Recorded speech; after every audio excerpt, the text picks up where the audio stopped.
Alright, this is Paul. So you got good body position and a pretty good forward reach.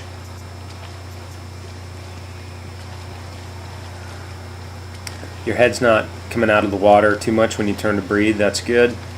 And the kick is supporting your stroke.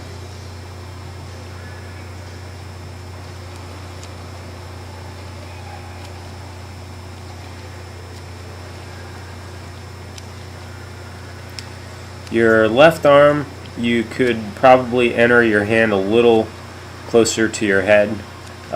What you're doing there is you're extending your arm all the way out and then entering, which may force your torso and lower body to drop just slightly. Not really the biggest deal, but you can enter the water, your hand enters the water, say 8 to 12 inches in front of your head. See how your right arm enters and then extends forward a little bit under the water? That's what you want to go with the left as well. Now recall you said that you had fallen on that arm recently, so that could possibly have an effect. But you're staying pretty streamlined here. So above water, everything looks pretty good.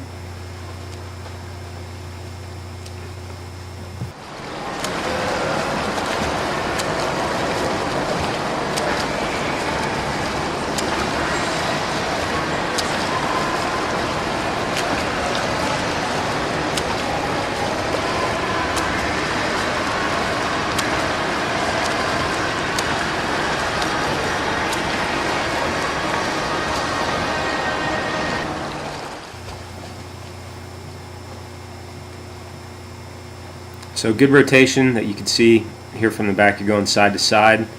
That's important for the streamline. Your left leg is kicking out just slightly from the streamline. You can see that. So you know, that happens sometimes. It's really not bad. It's just something I'm pointing out for you.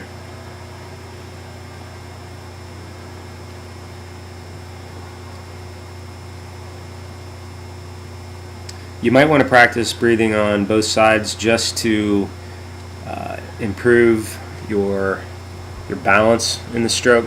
In a race situation, you don't need to breathe on both sides, but in practice, it's a good habit to work on.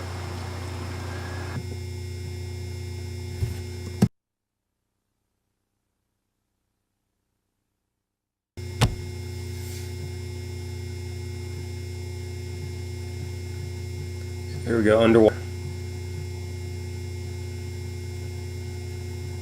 So your hips and legs might be just slightly low.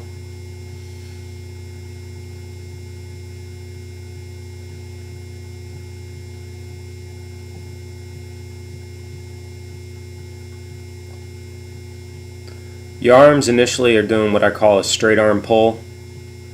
So your arm's pulling straight down, straight back. So that initial third of the stroke, you're not getting the sort of angle, the optimum angle that you could get with a high elbow catch.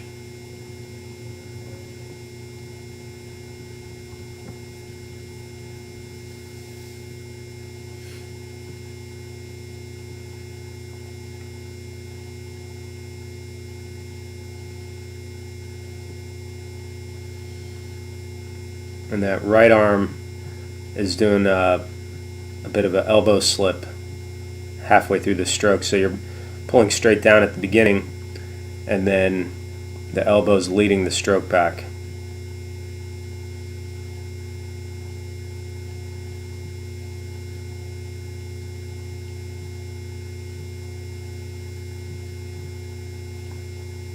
And at the end of this, I'm going to put a couple of screen grabs in.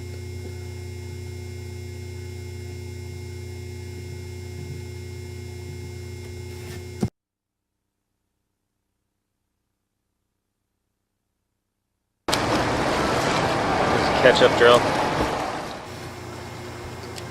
So this is catch-up drill. You can work on two things in catch-up drill. Really extending as far as possible, overextending so you can get as much water with each stroke as possible.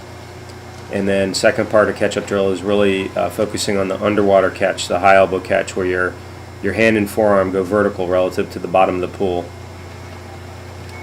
It's really that initial part of the stroke is where you have optimum position with your lats to really pull yourself forward. So if you do a straight arm pull down and then pull back, you're pushing the water down in effect at the beginning of the stroke, as opposed to pulling your body forward or pulling the water backwards.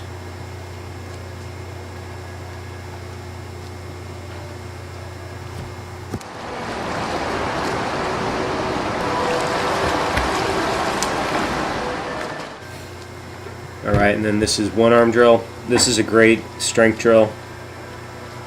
If you have a weaker side, you can do a lot of one arm drill with that weak side. And here, really focusing on the catch, and you're doing a pretty good job here.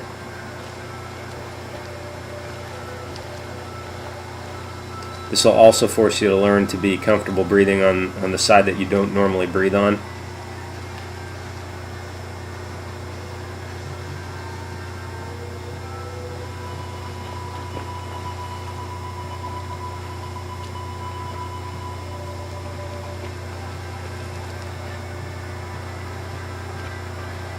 So from the look of speed, your right side is stronger than your left. So in practice, one arm drill, you can even do this open wall. Just take 20-30 strokes with that one arm, then go back to normal swimming, then go back to 20 or 30 strokes with the one arm.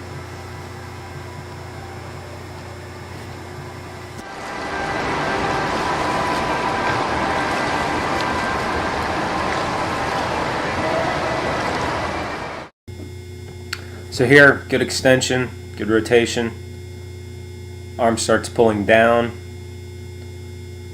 Here you get the beginnings of a catch with that hand and forearm, so that's good. You want to start that earlier though. And there you can see some of the scoop motion that you're looking for. You just want to begin that earlier in the stroke. Here, good extension. Arm starts pulling down. Arm still pulling down. This is where you would want the high elbow to really be visible here. And then your elbow's leading the stroke back here. So your hand and forearm have not gone vertical relative to the bottom of the pool. And then you're pulling through, you're using a lot of bicep there.